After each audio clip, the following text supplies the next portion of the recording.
Trump's in trouble.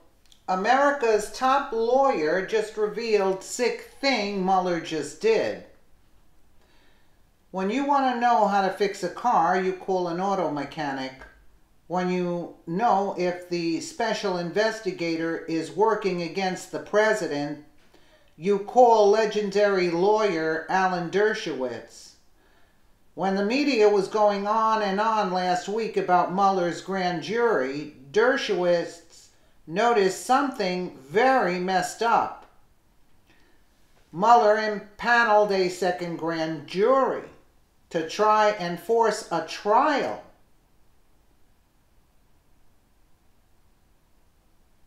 Now let me try and explain what Dershowitz was talking about. Apparently Mueller already had a grand jury impaneled in Virginia for the Russia investigation. Before it leaked, he has one in D.C. So why would he do this? The Virginia jury is only a few miles away from the D.C. one. Well, according to Dershowitz, there are not many places in the country where you can find a more left-leaning grand jury than Washington, D.C. 10 Dems for every 1 Republican. Because of this, Mueller has now created for himself the option of deciding where to try anyone the grand jury decides to indict. The petite jury, quote, would almost certainly have a huge bias against a Republican president and his associates in Washington, D.C.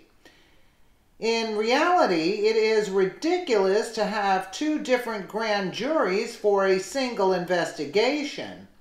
He did not need the D.C. one to issue subpoenas. The Virginia one has that power too. What it means is that they will both not be receiving the full scale of evidence for the case. Do you think Mueller has proven himself to be remotely fair or unbiased in this case? Should he be replaced with someone more suited for the job? This is mind-boggling. Let's take a listen to Alan Dershowitz. Constitutional picture. The president could have told Comey, you are commanded, directed to drop the prosecution against Glenn. The president has the right to do that. Comey acknowledges that. He says in the statement that historically, presidents have done that to the Justice Department. But in the last few years, we've had a tradition of separation. But that tradition doesn't create crime. Remember also what the president could have done. He could have said to Comey, stop this investigation. I am now pardoning Flynn. That's what President Bush did. In the beginning of the investigation of Casper Weinberger, which could have led back to the White House to the first President Bush on the eve of the trial pardoned Casper Weinberger, pardoned 6 people, and Special Counsel Walsh said this is outrageous. He's stopping the investigation.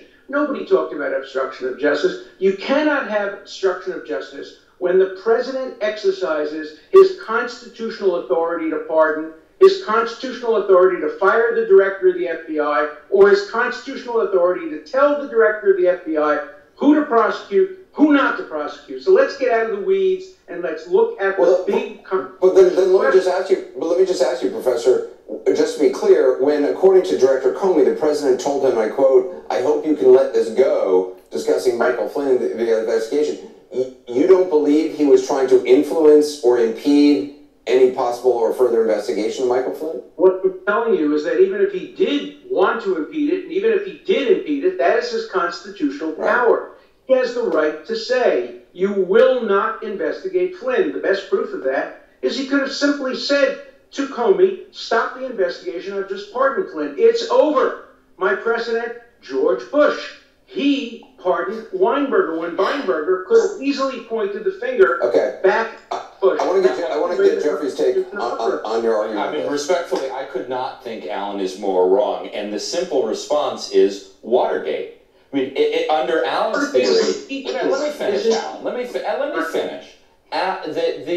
Under your theory, the president, since the FBI works for the president, he can tell them to do anything they want. Well, in Watergate, the President Nixon and they conspired, they made an agreement to stop the FBI investigation of Watergate. Was that a constitutional authority? No, it was a crime. Several people went to jail, and the House Judiciary Committee voted to impeach President Nixon over it. So, yes, he could have pardoned him, but he cannot obstruct justice. You're saying impeachment is different than... Impeachment is political. There's no judicial review of impeachment. You can impeach a president for jaywalking, and nobody can review that. I'm talking about, was there an obstruction of justice? I have to tell you, and I wonder if you would agree with me, Jeffrey, if you and I were called as expert witnesses in an impeachment trial of President Trump, and we were asked the question, has President Trump committed an obstruction of justice by pardoning Flynn, or by firing Comey, or by telling Comey not to investigate Flynn? My answer as an expert on the Constitution would be absolutely not. He didn't commit an obstruction of justice. Now, you, Congress, you can impeach him if you don't like what he did, if you think it's obstruction-ish, or it would be an obstruction if he wasn't the president, but you cannot say it's a crime. It's simply not a crime for the president to exercise his constitutional authority to pardon, to direct the FBI. It wasn't a crime when Thomas Jefferson directed the Attorney General what to do. It wasn't a crime when Lincoln did it. It wasn't a crime when President Obama... Alan, I think you're coming up with all sorts of interesting hypotheticals, but I think, it is well established that the President of the United States cannot engage in corrupt acts designed to protect his political interests and use the FBI to advance those political interess and obstruct justice. I just think that's so basic. As long as he doesn't destroy tapes, as long as he doesn't fail to comply with a subpoena, as long as he exercises his constitutional authority, he cannot be prosecuted for exercising his constitutional authority. I want to bring in Blair. This is serious, folks. Then if that's the case, why didn't Trump just pardon Flynn? This is like, this is mind-boggling. If you got any ideas, guys, let me know. And again, thank you so much for watching, and I'll keep you updated.